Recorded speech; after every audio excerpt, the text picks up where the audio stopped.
Good morning and welcome back to Supernaturalist, where we don't just recap the hunt, we dig into the monsters, the myths, the lore, and the creepy little details hiding in the shadows. Today we're heading to Elizabethville, Ohio for Supernatural Season 3, Episode 4, Sin City. And this episode asks one of the most chilling questions in the series so far. What if a demon doesn't have to force humans to be wicked? What if all it has to do is give them permission? Because in Sin City, the monster of the week isn't just a demon with black eyes. It's corruption, temptation. It's the ugly little impulses people already carry, turned up really loud and loud enough to destroy an entire town. That is no small feat. And while Sam and Dean are trying to figure out what's happening in Elizabethville, Bobby is trying to bring back one of the most legendary weapons in hunter history, the Colt. So grab your holy water, check your devil's trap, and maybe don't trust the friendly bartender. So let's talk about the creatures of Sin City. The setup, a town gone bad. The episode begins with Dean helping Bobby work on the Colt,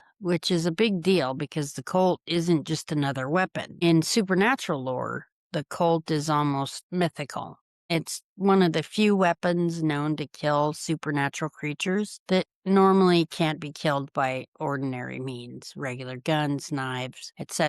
But now it's useless. After the chaos of the Devil's Gate opening and Azazel's death, the boys need every advantage they can get. Dean is running out of time because of his demon deal. Sam is desperate to save him, and the world is suddenly crawling with escaped demons. And while Dean is with Bobby, Sam finds a possible case in Elizabethville, Ohio. There are demonic omens. There are two strange deaths. And there's a town that used to be half dead. It was a Rust Belt factory town, but now it feels like someone poured gasoline on every human impulse and tossed in a match. There's lust, gambling, drinking, violence, greed, pleasure, desperation. It's not hell, but it's close enough. The creature, demons who don't need to possess everyone. When Sam and Dean arrive, they pose as insurance agents and speak to Father Gill, who witnessed one of the deaths, a suicide inside the church of one of his parishioners. And right away, the boys are looking for usual signs. They're looking for sulfur, possession, black eyes, a victim acting under supernatural influence. But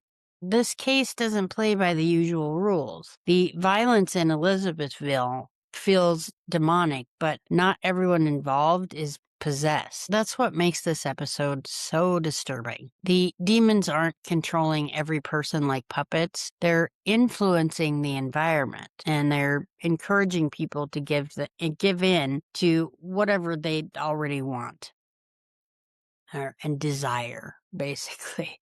And that's a very different kind of monster. A demon that throws you across the room is scary. A demon that whispers, "Go ahead, you deserve it," might be a little bit worse. Richie, the hunter who should have walked away.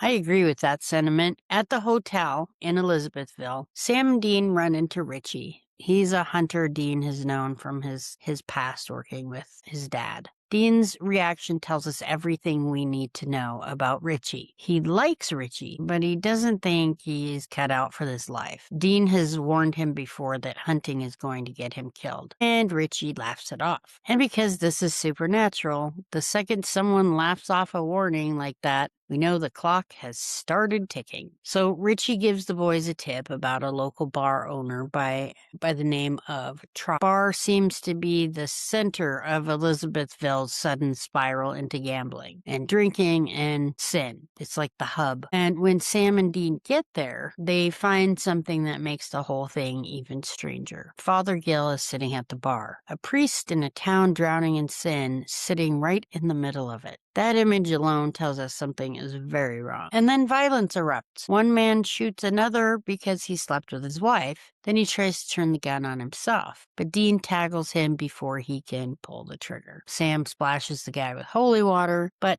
nothing happens. He's not possessed. And that's the moment the case shifts. Because if the shooter isn't possessed, then what made him do it? That answer is uncomfortable. Maybe nothing made him do it. Maybe the demon only nudged him. Casey, the demon behind the bar and in the basement. Soon after all this happens, Richie disappears. He has been seduced by Casey, the hot bartender at Trotter's. She takes him to the basement of a home owned by her parents, and there she kills him. Casey is possessed, but she isn't just some snarling monster. She is beautiful. She's charming, controlled, and intelligent. And that's what makes her, as a demon, possessed and dangerous. When Dean later finds her, he realizes she killed Richie. He manages to trap her in a devil's trap hidden under a rug because he found out about all this before he confronted her, before he even went to find her. He found Richie's body in her basement. And this is classic Dean.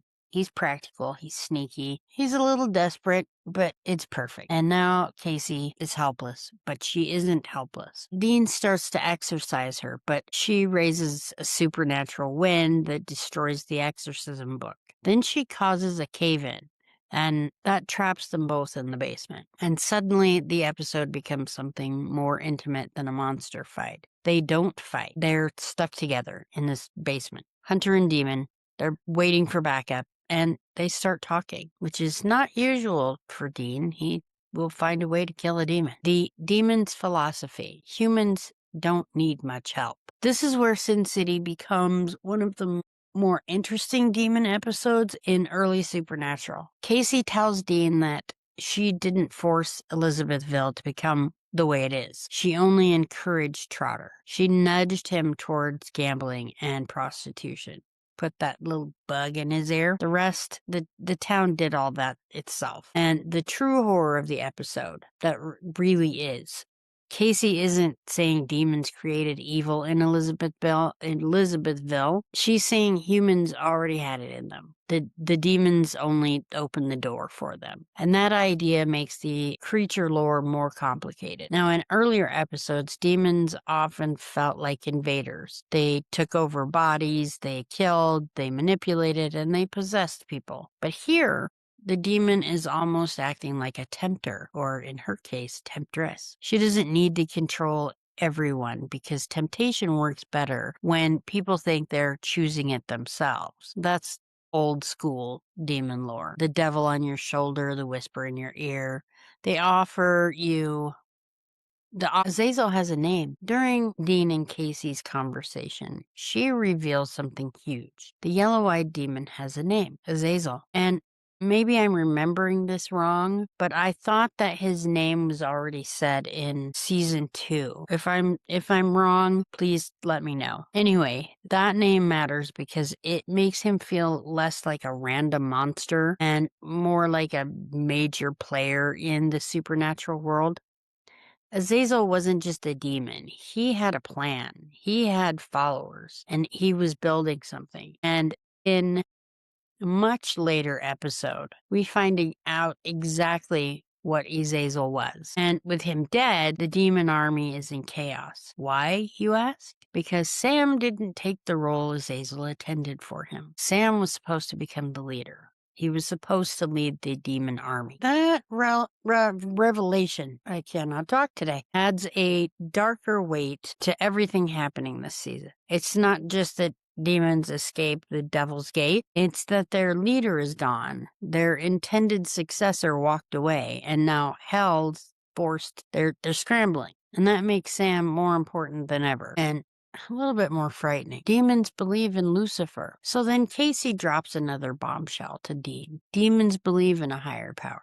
They believe in Lucifer. And this is one of those moments that feels small at first, but becomes massive in the mythology of Supernatural. Up to this point, demons are evil, and that doesn't change. And hell is real, and deals have consequences. But Lucifer's name introduces something much, much bigger. It suggests hierarchy, faith, devotion, and a cosmic war beyond the day-to-day cases Sam and Dean investigate. Casey isn't just a monster in the basement. She is a doorway into the deeper mythology of the show. And the more she talks, the more you understand why Dean is unsettled, as he should be. Casey has killed. She is dangerous, and she's absolutely a demon in the truest sense of the word. But she's also honest, and That catches Dean off guard. He doesn't trust her, but he does listen. Father Gill, the demon in plain sight.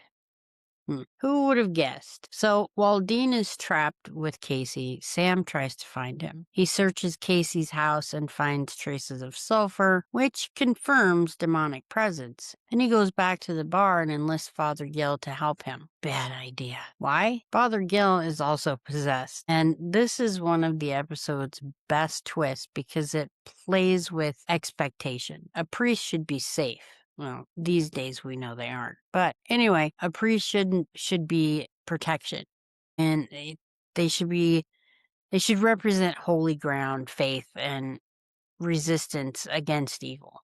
Against evil. Instead, he is evil because he's a demon. And that makes him extra disturbing. He's hiding behind trust. He's wearing a symbol people associate with comfort and guidance. And when he reveals himself, the danger spikes. So Father Gill attacks Sam and they break into the basement and basically releases Casey. This is what Father Gill does. Then we learn another detail that adds an unexpected layer to the demons. Father Gill and Casey have been lovers for centuries. This is the first I've heard of it. Like, they have emotional attachments, intimate, but again, we'll see all about that later on. It's a really wild piece of demon lore. These demons aren't mindless. They remember. They attach themselves and they have relationships. Twisted ones, mind you, but relationships nonetheless. And Casey, who has been calm and cruel, suddenly has something to lose. Now, the cult returns. Just when Father Gill is about to kill Dean, Sam arrives with the newly repaired Colt. And this is a massive moment because Bobby and Ruby's storyline has paid off. Ruby showed up while Bobby was working on the Colt and offered to help make it capable of killing demons again. Bobby doesn't trust her, as he shouldn't. Ruby is a demon. She has her own agenda, but she also knows things that hunters don't. And with her help, the Colt is back in play. So Sam shoots Father Gill. The demon dies. Then Sam turns the gun on Casey. Dean tells him not to, but Sam shoots her anyway. And Dean looks at Sam like he doesn't recognize him. That moment is cold. It's quick and unsettling, and it ties directly into one of the biggest emotional threads of season 3. Is Sam still Sam? Did Sam come back wrong? After the case, the town hasn't really changed. That detail really matters. The demons are gone, but Elizabethville doesn't magically become pure again. The gambling, the drinking, the corruption, the human weakness, all of that is still there, and it proves Casey's point. Demons can encourage sin. They can profit from it. They can stir the pot, but they don't always have to create the darkness. Sometimes people keep it going all on their own. Then Dean admits something to Bobby. Azazel asked him a terrible question after Sam killed Jake at the Devil's Gate. Is Dean sure that the Sam he brought back is 100% pure Sam? Bobby dismisses it out loud, but in his mind, he's worrying about it. And Dean sees that. And we see that. Sam has been different, harder, colder, more willing to cross lines. Maybe it's trauma or grief, or maybe it's what hunting does to a person, or maybe something came back with him. Now for Ruby's agenda. At the end of the episode, Ruby appears and congratulates Sam for killing the demons. Sam isn't celebrating. He reminds her that he killed 2 people, because when you kill a demon with the Colt while it's still inside the human host, the demon dies, yes,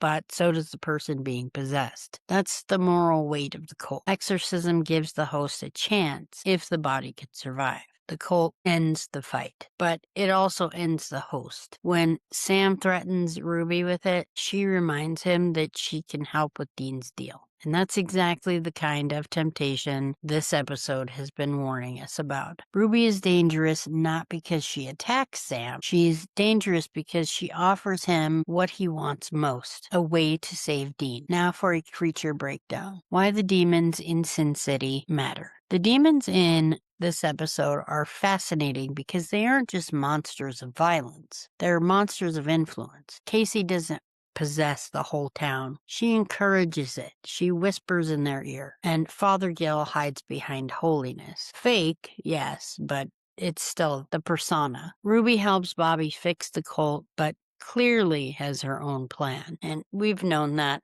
since the beginning. Holt itself becomes both weapon and temptation, and Sam, who should be the moral center in Dean's eyes, suddenly looks capable of frightening choices. This episode's creature work is about corruption on every level. A town corrupted by pleasure and greed, a priest corrupted by possession, a hunter tempted by a demon's help, and a brother terrified that the person he saved may not be the same person anymore. That's what Sin City works. That's why it works so well. The demons don't just ask, can Sam and Dean kill the monster? They ask, what happens when killing the monster costs a human life? And worse, what happens when the monster tells the truth? Sin City is one of those episodes that feels like a case of the week on the surface, but underneath it's doing serious mythology work. We learn the yellow-eyed demon's real name, and again, I swear they said it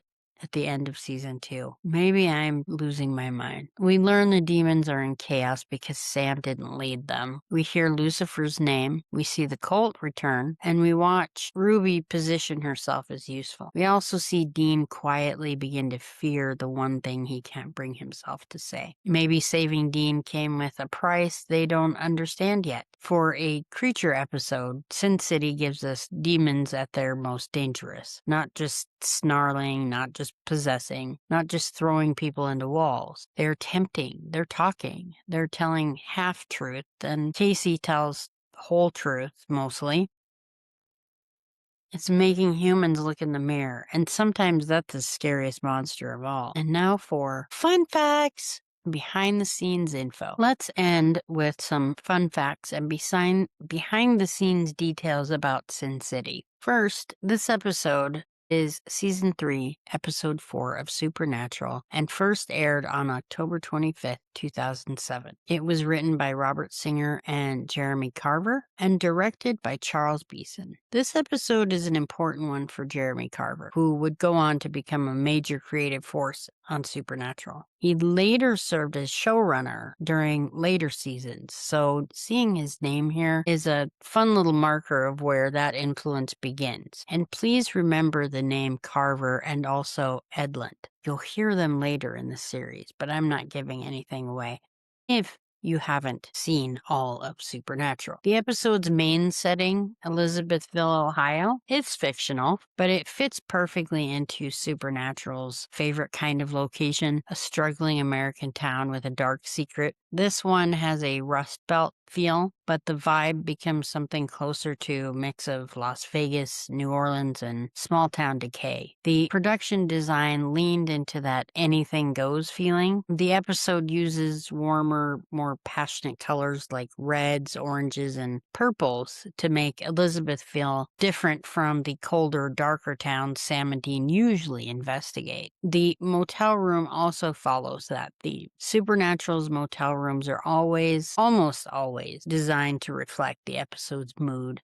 And Sin City uses a more flamboyant, old Vegas-inspired look. And parts of Sin City were filmed in Langley, BC, which often stood in for American towns during the series. And like all of Supernatural, the episode uses Canadian locations to create that eerie road trip through America feeling, mainly because the show was filmed in Canada. The episode also reused and transformed sets, which was common for the show. Supernatural often had to build or redress locations quickly, and the production team was great at making familiar spaces feel pretty much new. And Ruby's role in the episode is especially important. She helps Bobby repair the cult, but her help comes with a huge question mark. Season 3 uses Ruby to complicate the show's earlier black and white view of demons. She's helpful, but she's still dangerous, and that's exactly what makes her interesting. The cult's return is also a major lore moment. Before this, the Winchesters had very few ways to truly kill demons. And like I said before,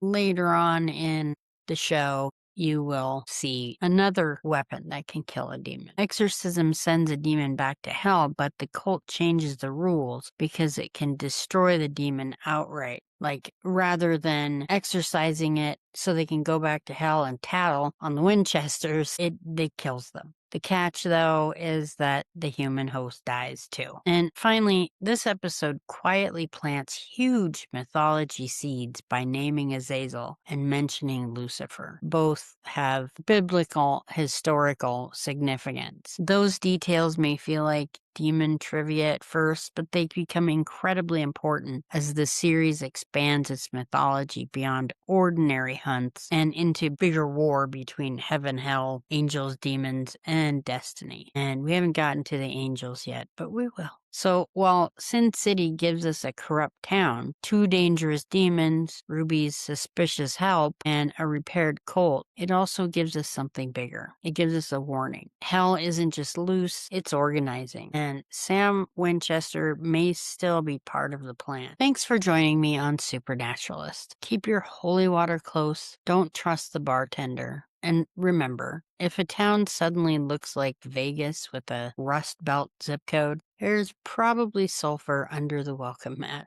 Please remember to like and subscribe and share this with other Supernatural fans. Thanks again, and have a great weekend.